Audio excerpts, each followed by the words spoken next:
Hey everybody, Arthur here with another unboxing video. Today we have Legend Series, Marvel's Spider-Man, Silver Sable, and this is from the Kingpin Build-A-Figure wave that I was finally able to obtain thanks to Hasbro Pulse, and comes in that typical style, Marvel Legend style packaging. We get some nice artwork on the side. Then we get the figure on the back posed, blah. And then we got a read up here. And then everybody from the wave that you have to get. Next figure will be Red Goblin review that I'll do. And then we do the Kingpin, which is the main reason I wanted this set. And a lot of people wanted this set because that Build-A-Figure is insanely amazing. So let's go ahead and get her out of the package. It's such a silvery Sable out of the package, and she comes with a big old arm of Kingpin, and he has his cool little ring there, which is blurry. There we go. It's a cool little ring that he has on there.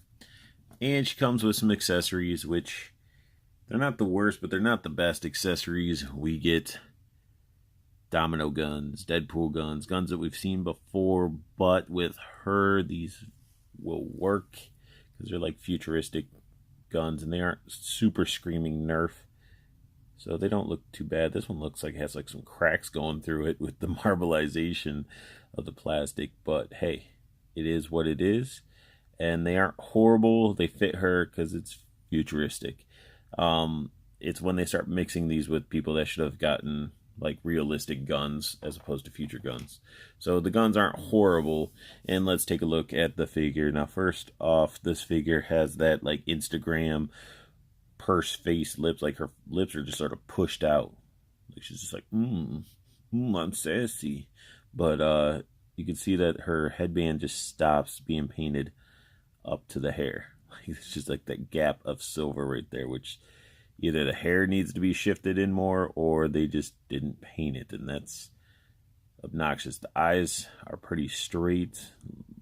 Lipstick looks pretty good, and the hair has a nice wash to it. Now, she does have a little bit of booty, but there's marbleization throughout this figure because of the plastic they used, and it's really noticeable on the chest. To me, it's like it just looks crazy.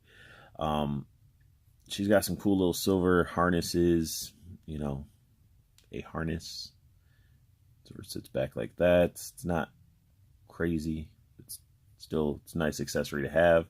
A loose fitting belt, and then we get these little thigh things that of course will fall down just like anything else that is not glued in place, because for some reason they just don't want to stay up.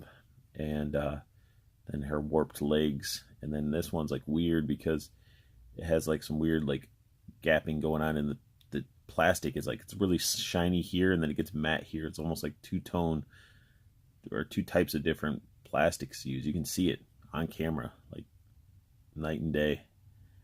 That's weird why they would do like this section from the thighs down in a different type of plastic.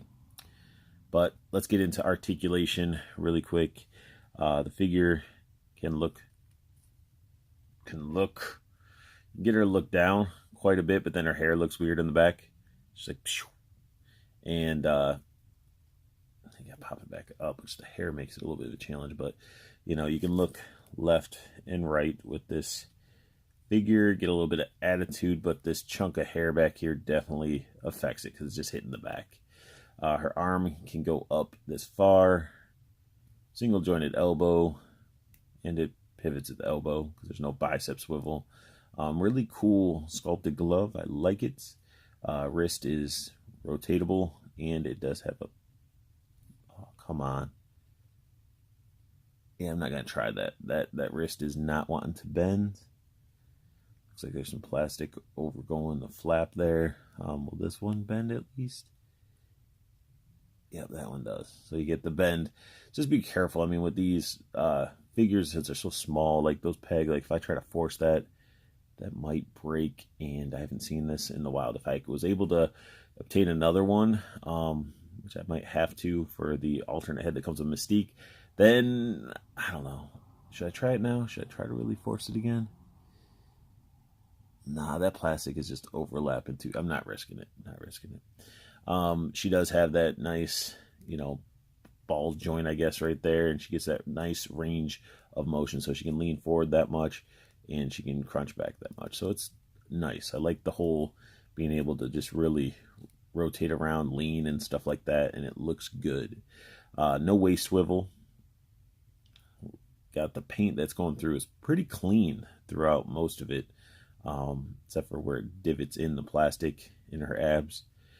She can only put her legs out this far, which is crazy. I'm like, why are you limiting the legs to be moving this far? You get the nasty looking thigh cuts that just get rid of them. Like, Hasbro, just get rid of them. That looks so nasty, especially when you're dealing with the solid, like, unless I can bring these all the way up to cover them, then that might be okay, but these are pretty much molded to this section of the leg. And then you get the double jointed knees. Nothing with the boots. There's no boot cut at all. Even the silver paint right there just isn't painted all the way. It's very light, as you can see. It's just weird looking going on. Almost like it wasn't thick enough, or the marbleization of the... yeah, this one's fine. This one, not so much. And then she's got the ankle bend, and there's a little bit of pivot in there. So overall, I mean, not a bad figure. It's just, it's a silver Sable. I mean, the biggest thing that bugs me is the fact that the bandana just sort of, it just stops right up at the hair. That's the biggest part that bugs the crap out of me.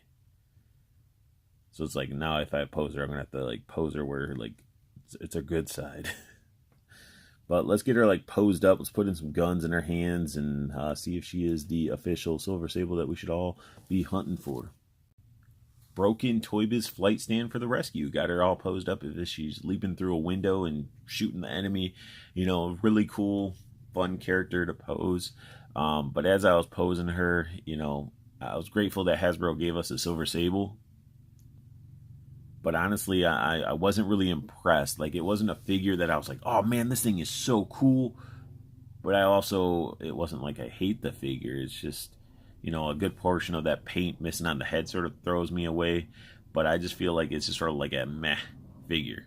Like, this is sort of the wave in general has those figures that sort of meh.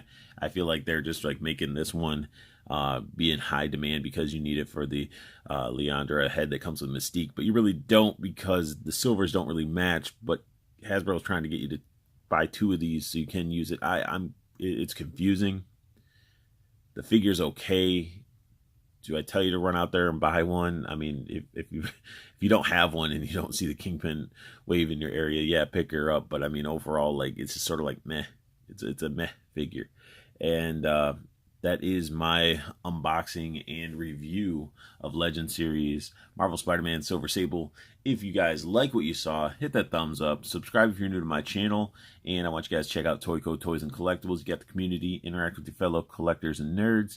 And then you got the pre-order group, which keeps you in the know with collectibles that come out. So you get those great pre-order prices, gets delivered to your door. Just makes things a lot more convenient at times, especially if you're having issues with finding waves of figures or certain things in your area. So I want you guys to have the best luck hunting, keep on collecting, and have a beautiful day.